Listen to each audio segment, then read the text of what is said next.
हे बघा उडीद डाळ करायची आज.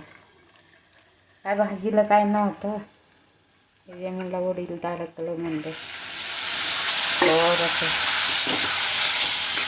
थोडं पाणी ठेवायची, सुकी करायची, कोथिंबीर टाकायची थोडंसं. लाईक करा, सबस्क्राईब करा यूट्यूब चॅनल. कसे बरे का? वैशाली रेसिपी आहे तिथं दिसते, लिंक ओपन करा मग होतील तिथं. काय टमाटर रोज जे आपलं टाकते भाजीला.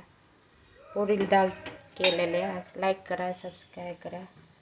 हे काही सगळे मसाला टाकलेले वाटून, कांदा बिंदा. कसे वाटते भाजी?